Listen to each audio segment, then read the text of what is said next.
আসসালামু আলাইকুম ওরহমতুল্লাহ।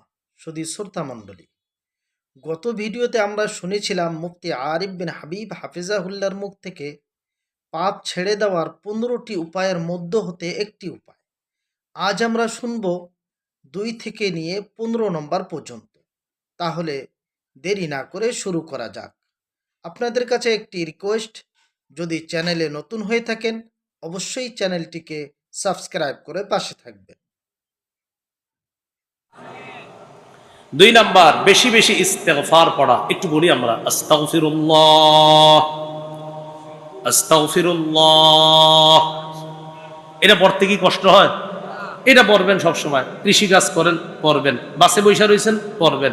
সূরা আলী ইমরানের 135 নম্বর আয়াতে আছে, ওয়াল্লাযীনা ইযা ফাআলু ফাহিশাতান আও যালামু আনফুসাহুম যাকারুল্লাহ فاستغفروا لذنوبهم ومن يغفر الذنوب إلا الله ولم يصروا على ما فعلوا وهم يعلمون। যারা গুনাহ করে, অশ্লীল কাজ করে অথবা নিজেদের উপর জুলুম করে, তখন আল্লাহরে স্মরণ করে, ইন্না লিল্লাহ, আমি কি করলাম, কাজটা ঠিক করি নাই, আল্লাহরে স্মরণ করে। ফাস্তাগফারু লিযুনুবিহিম, গুনার জন্য তখন ক্ষমা প্রার্থনা করে, আস্তাগফিরুল্লাহ আস্তাগফিরুল্লাহ, ছি ছি আমি এটা কি করলাম। আবার সে এটাও জানে, ওয়া মাই ইয়াগফিরুয যুনুবা ইল্লাল্লাহ, আল্লাহ ছাড়া ক্ষমা করবে কে। ওয়ালাম ইউসিররু আলা মা ফাআলু ওয়া হুম ইয়ালামুন, জেনে শুনে ওই গুনাহটার উপর আর অটল থাকে না, ওই গুনাহটা আর বারবার করে না। তো আল্লাহ পাক রব্বুল আলামিন ইস্তিগফারের কারণে ওই বান্দার পাপগুলো ক্ষমা করে দেন। সূরা নূহের মধ্যে তো আছে ইস্তিগফারের উপকারিতা। আল্লাহ বলেন, ইস্তাগফিরু রাব্বাকুম ইন্নাহু কানা গফফারা ইউরসিলিস সামাআ আলাইকুম মিদরারা ওয়া ইউমদিদকুম বিআমওয়াল ওয়া বানিনা ওয়া জান্নাত ওয়া ইয়াজআল লাকুম আনহারা। তোমরা ইস্তিগফার পাঠ করো, রবের কাছে ক্ষমা চাও। 1 নম্বর উপকার, ইন্নাহু কানা গফফারা, আল্লাহ অধিক ক্ষমাশীল, আল্লাহ মাফ করে দিবেন। বিশ্বাস করেন, ইস্তিগফার যত পড়বেন গুনাহ তত ঝরবে। আর আজকে তালেবে ইলমের অনেক বেশি, মাদ্রাসা ছাত্র সংখ্যাও বেশি, কারণ মাদ্রাসা বন্ধ। ইস্তেগফার যত পড়বেন গুনাহ তত ঝরবে, গুনাহ যত ঝরবে মেধা তত বাড়বে। এজন্য বেশি ইস্তেগফার পড়া আর গুনাহ ঝরানো, আর গুনাহ ঝরলে মেধা বাড়বে। আর খালি ইলেকট্রনিক মিডিয়া থেকে একটু দূরে থাকবেন, তো দেখবেন মেধা কত ভালো থাকে। ছাত্র ভাইদের জন্য এটা। তো 1 নাম্বার, গুনাহ ক্ষমা করে দিবেন আল্লাহ। 2 নাম্বার, ইউরসিলিস সামাআ আলাইকুম মিদরারা, ইস্তিগফার পড়লে এই যে আমাকে বৃষ্টি দরকার হয় না, কেমনে আপনারা মাহফিল করছেন, এর লাগি আল্লাহ দিচ্ছে না। আপনারা তো এলাকাবাসী চাইতেছেন অন্তত আল্লাহ আজকে না হোক, অন্যরা চায় হোক। এই এলাকার যারা এরা মাহফিল করছে না, আজকে না হোক। তো যাই হোক, আসলে বিষয়টা এমন না। আল্লাহ যখন বৃষ্টি দিবে আমরা খুশি, বাস।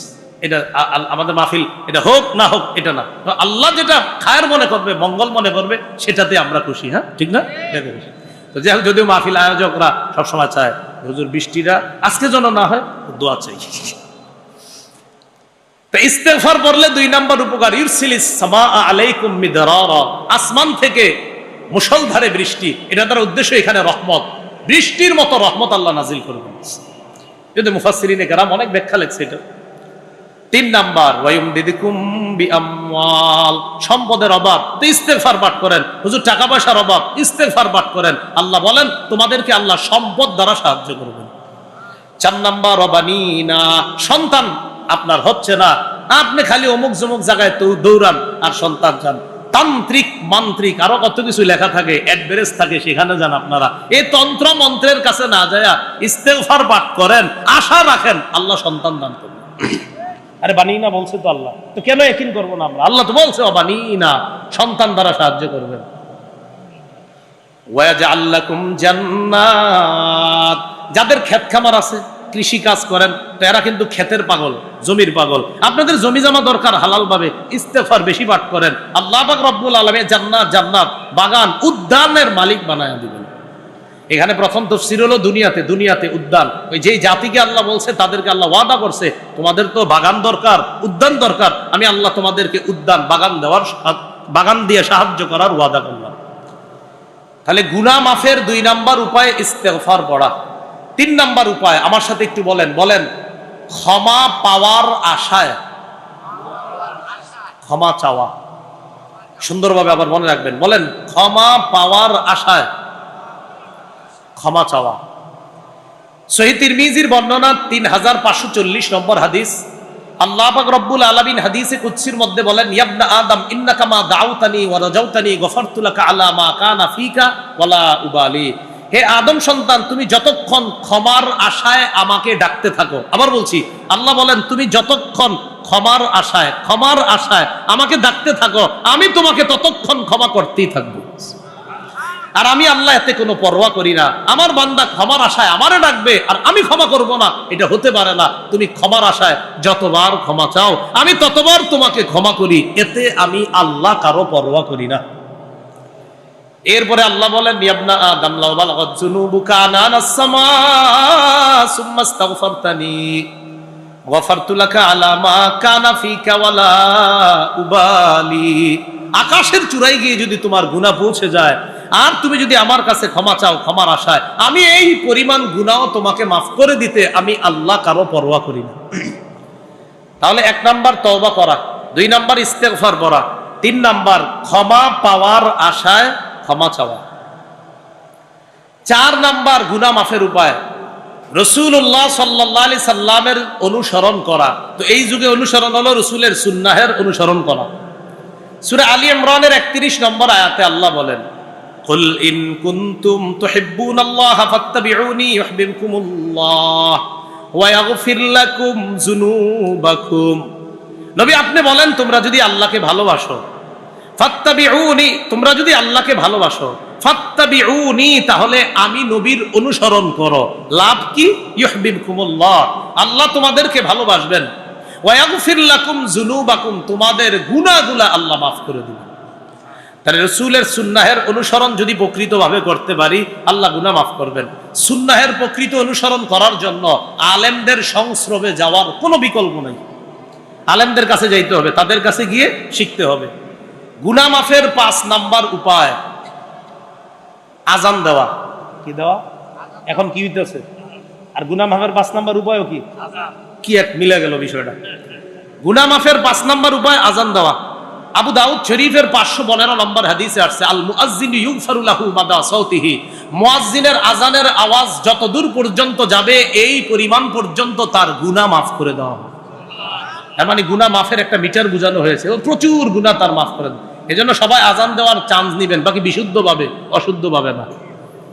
বিশুদ্ধভাবে আযান শিখে আযান দিবেন এই নিয়তে যেন গুনাহ মাফ হয়। এজন্য মুয়াজ্জিন শব্দের যে ফজিলত, আমার একটা বয়ান আছে আপনারা দেখছেন, এটা আযান সম্পর্কে, যে হয়রান করার মতো ফজিলত মুয়াজ্জিন শব্দের। কিন্তু আমাদের দেশে মুয়াজ্জিনের চাকরি যে করে উনিও কয় না আমি মুয়াজ্জিন। আবার যে মেয়ে বিয়ে দেয় উনিও কয় না আমার মেয়েটাকে মুয়াজ্জিনের কাছে বিয়ে দিন। আবার কারো সন্তান যদি মুয়াজ্জিনের চাকরি করে উনিও বলেন আমার ছেলে মুয়াজ্জিন। কেন বলেন না? হ্যাঁ, এগুলা অন্যায়, এগুলা ঠিক না। মুয়াজ্জিনের কথা কেন বলবেন না? ওমান আহসানু কাওলাম মিম্মান দাআ ইলাল্লাহি ওয়া আমিলা সলিহান। 2 নাম্বার ব্যাখ্যা। 1 নাম্বার এই আয়াতের উদ্দেশ্য মুহাম্মদ সাল্লাল্লাহু আলাইহি সাল্লাম, 2 নাম্বার উদ্দেশ্য মুয়াজ্জিন সাহেব। এই আয়াতে 2 নাম্বার উদ্দেশ্য মুয়াজ্জিন সাহেব বলেন, আমাদের আয়েশা সিদ্দিকা বলছে এই আয়াতের দ্বিতীয় উদ্দেশ্য আল মুআজ্জিনুনা সুলাহা, মুয়াজ্জিন সাহেব। তাহলে মুয়াজ্জিন আমি এটা বলতে লজ্জা করব, মুয়াজ্জিন এটা ঝামেলা আছে। আর দেশের মানুষ, এলাকার মানুষ আমার মুয়াজ্জিনি করো, নাউজুবিল্লাহ, সাবধান। এটা দ্বীনের সাথে তামাশা করা। মানে মুয়াজ্জিনি করো মানে উনি তো দামি কাজ করতেছে, আমার চেয়ে দামি কাজ করে, আল্লাহর কসম আমার চেয়ে দামি কাজ করতেছে। কিভাবে এটা ছোট করে দেখবেন? আমি এখন আমান আহসানু কওলান এই আয়াতের মেজদাক আমি কথা বলতে, আমার চেয়ে দামি তিনি, মুয়াজ্জিন যিনি। এটা সাবধান, এইভাবে না বলা। তো 5 নাম্বার আযান দিলে গুনাহ মাফ, এটা 5 নাম্বার। 6 নাম্বার যদি পারেন আজকেই এশার নামাজের পর অতিরিক্ত 2 রাকাত নামাজ পড়বেন। কথার কথা আজকে বলছি, আপনি আজকে জরুরি না, কালকে পড়েন যখন পারেন। 2 রাকাত নামাজ পড়া, 2 রাকাত নামাজ সুন্দরভাবে ওযু করে 2 রাকাত সালাত আদায় করবেন। আবু দাউদের 1521 নম্বর হাদিসে আসছে, নবীজি বলেন মা মিন আবদিন ইউজনিবু যামবান ফায়ুহসিনুত তুহুরা ফায়াকুমু ফায়ুসাল্লি রাকাতাইন ইল্লা গাফারাল্লাহু যামবা। কোন ব্যক্তি গুনাহ করছে, গুনাহ করার পর সুন্দরভাবে ওযু করছে, ওযু কইরা 2 রাকাত নামাজ পড়ছে, নামাজ পড়তে দেরি, তার গুনাহ মাফ হইতে দেরি হয় না, আল্লাহ গুনাহগুলো মাফ করে দেয়।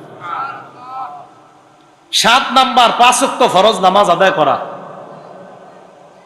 সহিহ বুখারীর বর্ণনা 526 নম্বর হাদিস, এক ব্যক্তি নবীর কাছে এসে কয়, হুজুর আমি অপরাধ করছি, আমি শেষ।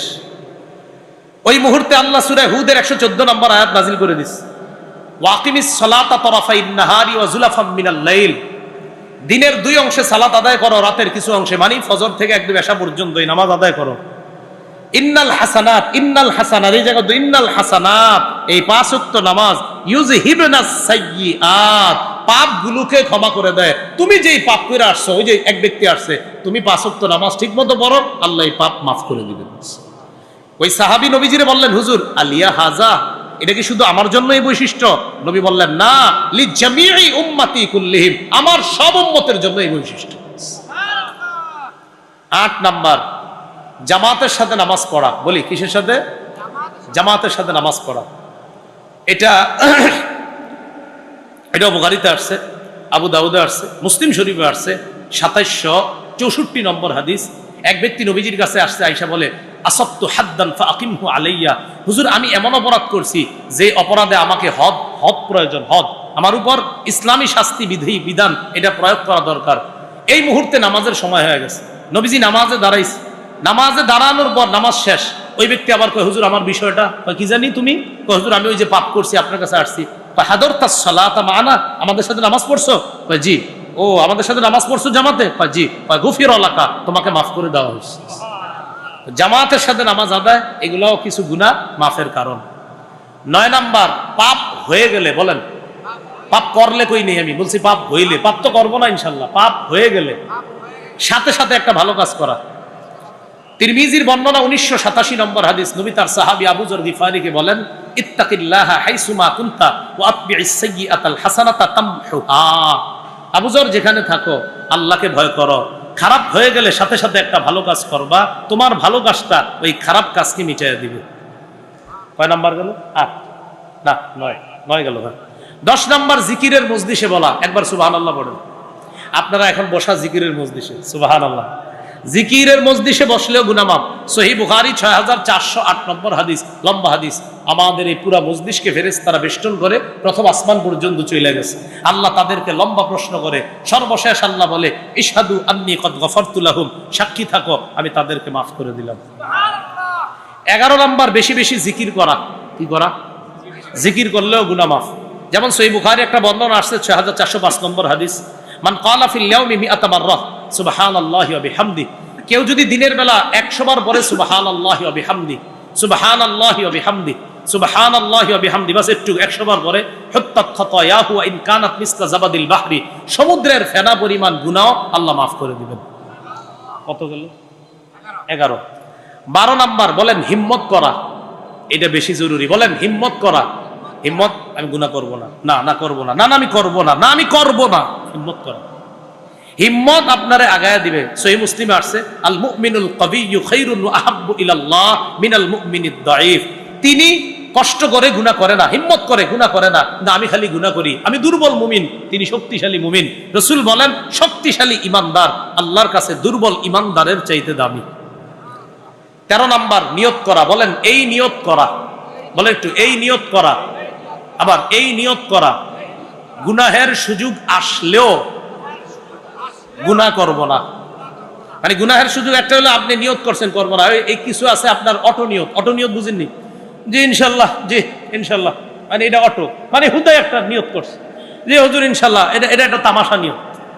নিয়তটা এরকম যে না হুজুর নিয়ত করতেছি যে গুনাহের সুযোগ আসলেও গুনাহ, এটা হলাম না জি জি ইনশাল্লাহ ইনশাল্লাহ, মানে এটা একটা হয়ে গেছে কেমন জানি, মানে উনি এটা বুঝে যে না এটা কইলাম আর কি, এরকম না।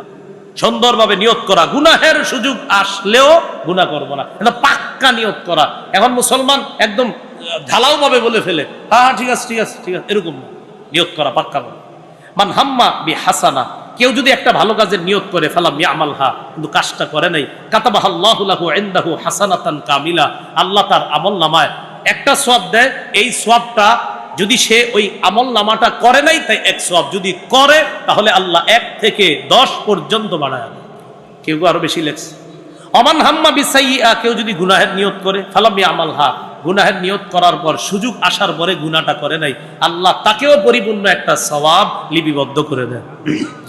14 নাম্বার, একটু বলেন আমার সাথে, পাপ ছেড়ে দেওয়ার উপকারিতা জেনে পাপ ছেড়ে দেওয়া, মানে পাপ ছাড়ার উপকারিতা জানবো যাই না পাপটা ছেড়ে দেওয়া।